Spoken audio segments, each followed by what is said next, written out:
ಒಬ್ಬ DC vehicle ಒಳಗೆ ಒಂದು ಹೊಲದಾಗ ಹಾಯಿಸಿ ಹೊಂಟಿದ್ರು ಹಳ್ಳಿ ಒಳಗೆ.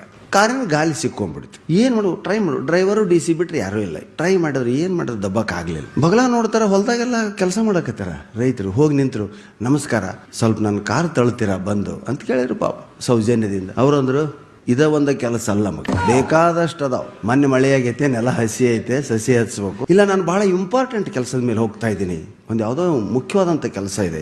ನಮ್ಮದು ಇಂಪಾರ್ಟೆಂಟ್ ಇದೆ. ನಾವಿಲ್ಲಿ ಬಿತ್ತು ಬೆಳೆದ್ರೆ ನೀವು ತಿನ್ನೋದು. ಎಷ್ಟು ಹೇಳಿದ್ರು ಕಡಿಗೆ ಏನಾಯ್ತು, ಅವ್ರು ತಾವೇ ಹೇಳ್ಕೊಂಡ್ರು, ನಾನು ಜಿಲ್ಲಾಧಿಕಾರಿ ಇದ್ದೇನೆ, ಇವೆಲ್ಲ ಹಳ್ಳಿ ನನ್ನ ಆಡಳಿತದೊಳಗೆ ಬರ್ತಾವ, ಬಂದ್ರ ನಮಗೇನೈತೆ?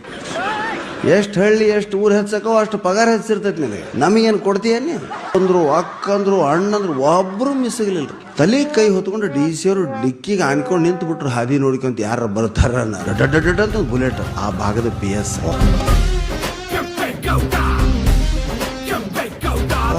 ಏನ್ ಬಂದ ನೋಡ್ರಿ, ಬಂದು ನೋಡಿ DC ನೋಡಿ, ಏನ್ ಸರ್ ನೀಪ್ಪ ಕಾರ್ ಸ್ವಲ್ಪ ತಳ್ಳೇನು ಸರ್? ನೋಡ್ತಾರ ಬಗಲಾಗೆಲ್ಲ ರೈತರು. ಕರೆದ್ರೆ ಏನ್ ಸರ್ ನೀವು ಇವ್ರು ಅದ್ರಲ್ರಿ, ಯಾಕೆ ಬರ್ಲಿಲ್ರಿ ಅಂದ್ರೆ ಪಾಪ ಹೋಗಿ ನಿಂತ್ರಿ.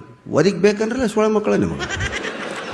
ನಿಮ್ಮ ಇಲ್ಲೊಂದು ಕಾರ್ ಸಿಕ್ಕೊಂಡೈತೆ, ಖಬರ್ ಇಲ್ದೆ ನಿಮ್ ಕೆಲಸ ಇಲ್ಲೋಡ. ಒಬ್ಬೊಬ್ಬವನ್ನು ಒದ್ದು ಒಳಗಾಕಿ ಬೆಂಡೆತ್ತಿ ಬಿಡ್ತೀನಿ ಮಕ್ಕಳ. ಕೈಯಾಗಿನ ಗುದ್ಲಿ ಸಲಿಕಿ ಒಕ್ಕೊಟ್ಟು 50 ಮಂದಿ ಬಂದು ದಬ್ಬಲಿಲ್ರಿ, ಅನಾಮತ ಎತ್ತಿ ಮ್ಯಾಗಿಟ್ರು ಕಾರ್. ಥ್ಯಾಂಕ್ಸ್ ಸ್ವಲ್ಪ DC ಎಲ್ಲರಿಗೆ ಕೈ ಮುಗಿದು ಹೋದ್ರು. ಹೋಗಿಂದಿವ ಬರಲಿಲ್ಲ. ಸೊಳೆ ಮಕ್ಕಳು ಯಾರಂತ ತಿಳ್ಕೊಂಡ್ರಿ? ನೋಡಿದ್ರಲ್ಲ, ನಾ ಸೆಲ್ಯೂಟ್ ಹೊಡೆದೇವ್ರಿ. DC ಯಾಕಲೇ ಅವ್ರು ಕರೆದ್ರೆ ಯಾಕೆ ಬರಲ್ಲ? ಬುದ್ಧಿ, ನೀವು ಕರೆದಂಗ ಅವ್ರು ನಮ್ಮನ್ನು ಕರೀಲಿಲ್ಲ ಅಂದ್ರೆ